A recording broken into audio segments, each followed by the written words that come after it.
Good morning friends. आज इस video lecture में मैं आप लोगों को किस तरीके से हम एरे वेरिएबल को डिक्लेयर करेंगे उसके बारे में बताऊंगी। और बहुत बहुत सारा थैंक्स मेरे वीडियोस को देखने के लिए, उन्हें लाइक करने के लिए और मेरे चैनल को सब्सक्राइब करने के लिए। एरे डिक्लेरेशन इन सी। तो हम आज यहाँ पर देखेंगे कि हम किस तरीके से अपने एरे वेरिएबल को डिक्लेयर करेंगे। मैंने आप लोगों को प्रीवियस लेक्चर में बताया था कि एरे क्या होता है, हम एरे का यूज़ क्यों करते हैं। जब हमें large number of data use करने हैं और उन सारे डाटा का अगर डाटा टाइप हमारा डेटा टाइप जो है अगर वो सेम है तो हम एरे एलिमेंट्स का यूज़ करते हैं, क्योंकि एरे जो है वो हमें सिमिलर डेटा टाइप्स के डेटा आइटम्स का कलेक्शन बनाने में मदद करता है। तो हम आज देखेंगे कि हम किस तरीके से एरे वेरिएबल को डिक्लेयर कर सकते हैं। हमारे पास 3 तरीके हैं एरे वेरिएबल को डिक्लेयर करने के लिए, और इन तीनों तरीकों में से हमें जो तरीका आपको अच्छा लगता है आप उस तरीके का यूज़ करके एरे को डिक्लेयर कर सकते हैं। तो देखते हैं कि किस तरीके से हम अपने एरे वेरिएबल को डिक्लेयर करेंगे। There are the various ways in which we can declare an array. It can done by the specifying its type and size or by initializing it or both. हम अपने array को जब declare करते हैं तो हम उसका टाइप और उसकी साइज़ को पहले स्पेसिफाई करते हैं, बताते हैं कि वो कितने साइज़ और टाइप का होगा। हम एरे को डिक्लेयर करते समय, उसको डिफाइन करते समय उसकी वैल्यू को भी इनिशियलाइज कर सकते हैं और विथ साइज़ भी हम उसे स्पेसिफाई कर सकते हैं। हम दोनों तरीका देख सकते हैं, हम उन्हें स्पेसिफाई भी कर सकते हैं कि उनकी साइज़ क्या होगी और उनमें कौन कौन से डेटा एलिमेंट्स हम रखेंगे। एरे को डिक्लेयर करते समय हम ये दोनों तरीके यूज़ कर सकते हैं। तो सबसे पहले हम देखते हैं कि एरे को डिक्लेयर करने का हमारा पहला तरीका कौन सा है। तो पहला तरीका है array declaration bye specifying size. हम एरे को यहाँ पर डिक्लेयर करेंगे जब हम उसकी साइज़ को स्पेसिफाई कर देंगे, बताएंगे कि हमारा एरे कितने नंबर ऑफ डेटा एलिमेंट्स रखेगा या कितने नंबर ऑफ डेटा मेंबर्स को वो रखेगा। तो देखिए यहाँ पर मैंने एरे को डिक्लेयर किया है जिसका डेटा टाइप है इंटीजर। मैंने आप लोगों को प्रीवियस लेक्चर में बताया भी था कि किस तरीके से एरे को हम डिक्लेयर करते हैं, और मैं आप लोगों को उस वीडियो लेक्चर का लिंक जो है डिस्क्रिप्शन बॉक्स में दे दूँगी। तो यहाँ पर देखिए मैंने यहाँ पर एक इंटीजर एरे डिक्लेयर किया है और उसके लिए मैंने डेटा टाइप लिया है इंटीजर। देन मेरे एरे का नाम है और उसके बाद यहाँ पर मैंने स्क्वायर ब्रैकेट में जो साइज़ है, जितने नंबर ऑफ एलिमेंट्स मुझे अपने एरे वेरिएबल में चाहिए वो मैंने यहाँ पर स्पेसिफाई कर दिया है, बता दिया है। और यहाँ पर हम जो साइज़ देते हैं उसे हम स्क्वायर ब्रैकेट में देते हैं, क्योंकि हम यहाँ पर अपने एरे एलिमेंट की रेंज डिक्लेयर कर रहे हैं कि मेरे एक एरे वेरिएबल में कम से कम 10 एलिमेंट होंगे।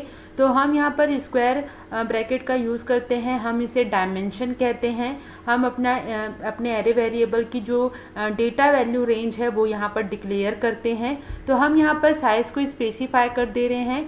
एक दूसरे तरीके से भी हम अपनी साइज़ स्पेसिफाई कर सकते हैं। उसके लिए हम पहले एक नॉर्मल वेरिएबल डिक्लेयर कर रहे हैं और वो है n।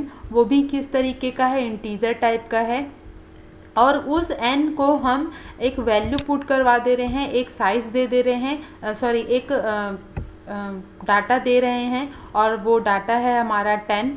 और फिर इस वेरिएबल n को हम अपने एरे वेरिएबल का डायमेंशन वैल्यू दे रहे हैं, अपने एरे वेरिएबल के डायमेंशन के लिए स्पेसिफाई कर रहे हैं। आप लोग यहाँ देख रहे होंगे, देखिए पहले मैंने n वेरिएबल को डिक्लेयर किया है और उसे मैंने वैल्यू दी है 10। इसका ये मतलब है n की वैल्यू कितनी होगी, 10 होगी। और उस वैल्यू को अब इस n वेरिएबल को मैंने एरे के डायमेंशन के फॉर्म में, एरे के डायमेंशन के रूप में यूज़ किया है। उसके लिए जो मेरा एरे है वो भी इंटीजर टाइप का ही होना चाहिए। ऐसा नहीं है कि आप यहाँ पर n वेरिएबल को इंटीजर बना रहे हैं और यहाँ पर आप अपने एरे वेरिएबल को कोई दूसरा ही डेटा टाइप दे रहे हैं। आपका दोनों का डेटा टाइप जो है वो क्या होना चाहिए, सेम होना चाहिए। तो इस तरीके से भी हम अपने एरे के साइज़ को स्पेसिफाई कर सकते हैं। ये हमारा पहला तरीका है। हमने यहाँ पे डायरेक्ट नंबर लिख दिया है और यहाँ पर हम वेरिएबल के थ्रू हम अपने एरे के डायमेंशन को स्पेसिफाई कर रहे हैं। उसके लिए हम पहले अपने एक वेरिएबल को वो नंबर वो साइज़ प्रोवाइड कर रहे हैं और उस साइज़ को फिर हम अपने स्क्वायर ब्रैकेट में जब हम एरे को डिक्लेयर कर रहे हैं तो उस वेरिएबल को हम as a dimension as a range value हम यूज़ कर रहे हैं। नेक्स्ट हमारा डिक्लेरेशन है एरे को डिक्लेयर करने का, कि हम एरे को डिक्लेयर करते समय ही उसको इनिशियलाइज कर दें। हम इस तरीके से भी अपने एरे को डिक्लेयर कर सकते हैं। तो सेकंड हमारा तरीका है array declaration bye initialising the element. हम यहाँ पर एरे को डिक्लेयर कर रहे हैं और उसके लिए हमने एक डेटा टाइप मैंने यहाँ पे लिया है इंटीजर, देन अपने एरे का नाम लिया है और देखिए यहाँ पर स्क्वायर ब्रैकेट को मैंने ब्लैंक छोड़ दिया है और हम असाइनमेंट ऑपरेटर का डायरेक्ट असाइनमेंट ऑपरेटर का यूज़ करके हम डिक्लेयर करते समय ही अपने एरे वेरिएबल को वैल्यू भी इनिशियलाइज कर दे रहे हैं। तो ये हमारा सेकंड डिक्लेरेशन है, array declaration bye initialising the element. हमने पहले डिक्लेरेशन में देखा तो वहाँ पर हम लोगों ने सिर्फ कितने नंबर ऑफ एलिमेंट्स होंगे उनके बारे में बताया है, लेकिन जो सेकंड तरीका है इसमें हम यहाँ पर एरे को डिक्लेयर करने के साथ साथ उसके एलिमेंट्स जो हैं, जो डेटा एलिमेंट्स हैं, उनको भी स्पेसिफाई कर दे रहे हैं, उनको भी डिक्लेयर कर दे रहे हैं। जैसे यहाँ पर अभी मैंने एरे को जब इनिशियलाइज किया है तो यहाँ पर मैंने 4 एलिमेंट रखे हैं 10, 20, 30 और 40। तो जब कंपाइलर इसकी साइज़ को क्रिएट करेगा, जब इस डिक्लेरेशन को रीड करेगा तो जो कंपाइलर है वो हमारे एरे की साइज़ को कितना फिक्स करेगा, मतलब हमारे एरे की साइज़ कितनी फिक्स होगी 4, क्योंकि यहाँ पर हमने कितने एलिमेंट्स दिए हैं 4 एलिमेंट्स दिए हैं। तो अब हमारे एरे की जो डायमेंशन हो जाएगी वो हो जाएगी 4 की। तो हमारा जो एरे जब हम मतलब कंपाइलर इसे एग्जीक्यूट करेगा तो हमारा एरे इस तरीके से दिखाई देगा, इंटीजर एरे का नाम, देन हमारा डायमेंशन कितना हो गया 4, क्योंकि हमने इनिशियलाइज किया है यहाँ पे सिर्फ और सिर्फ 4 वेरिएबल। ज़रूरी नहीं है कि आप हमेशा 4 वेरिएबल ही डिक्लेयर करें। यहाँ पर आप जितने नंबर ऑफ वेरिएबल्स रखेंगे, यहाँ पर आप जितने नंबर ऑफ एलिमेंट्स डिक्लेयर करेंगे, यहाँ पर आपने जैसे मैंने 4 किया है तो इनकी साइज़, एरे की साइज़ जो है वो 4 हो गई है। अगर यहाँ पर मेरे एलिमेंट्स 6 होंगे तो इसकी साइज़ 6 हो जाएगी ऑटोमेटिकली, और अगर 10 होंगे तो कंपाइलर जो है इस एरे की साइज़ को जितने नंबर ऑफ एलिमेंट्स हम यहाँ पर डिक्लेयर करेंगे, इनिशियलाइज करेंगे, उनके अकॉर्डिंगली हमारे एरे की साइज़ को वो क्या करेगा, क्रिएट करेगा।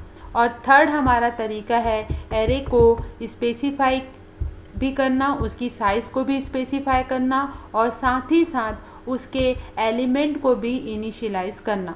मतलब डिक्लेयर करते समय हम ये बताएंगे कि हमारा एरे का साइज़ कितना होगा और उसके अकॉर्डिंगली हमारे एलिमेंट्स भी कितने होंगे।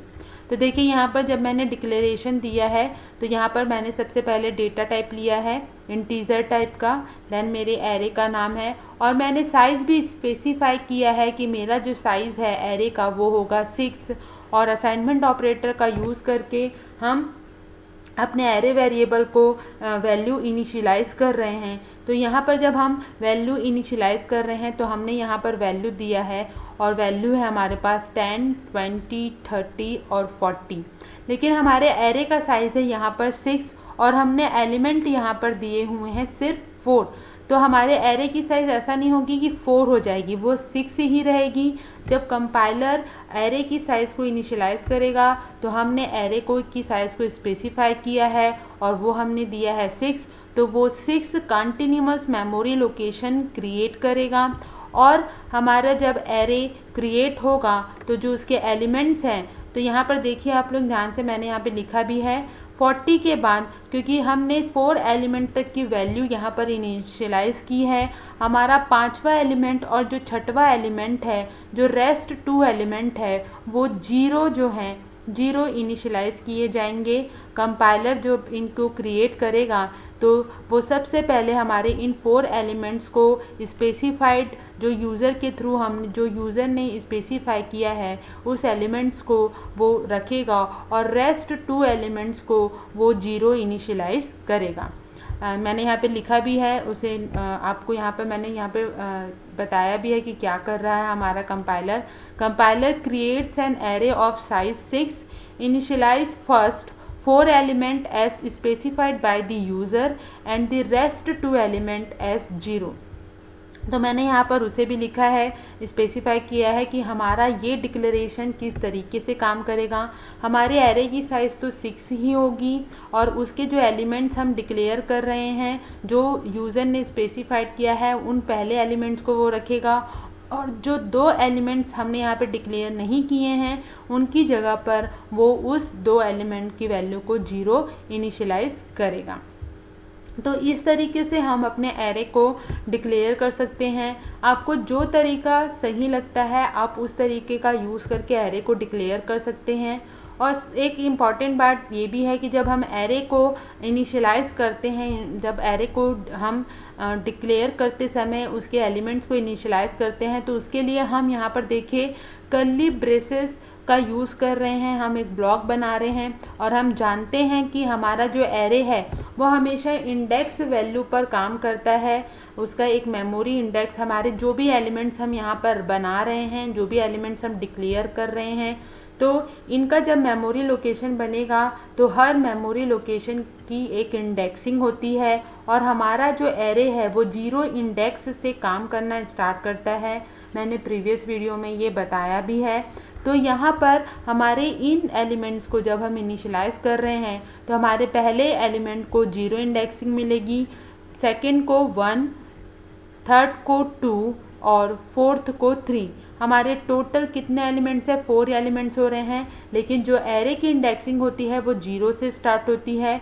तो 0 to 3 हमारे इस एरे एलिमेंट की इंडेक्सिंग होगी और इन इंडेक्सिंग के थ्रू ही हमारा जो एरे वेरिएबल है अपने इन डेटा एलिमेंट्स को एक्सेस कर पाता है। इन इंडेक्सिंग के थ्रू ही हम डेटा एलिमेंट्स को एक्सेस कर पाते हैं। तो इस तरीके से हम 3 तरीकों का यूज़ करके एरे को डिक्लेयर कर सकते हैं और आप लोग इसका स्क्रीनशॉट ले लीजिए।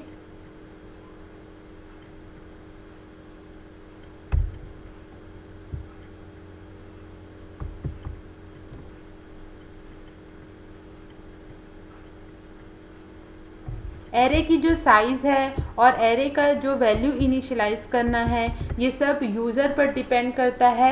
इसलिए एरे को यूज़र डिफाइंड डेटा टाइप कहा जाता है, क्योंकि किस तरीके का डेटा वो रखेगा, किस टाइप का डेटा रखेगा, कितने एलिमेंट्स वो रखेगा, वो सब यूज़र पर डिपेंड करता है।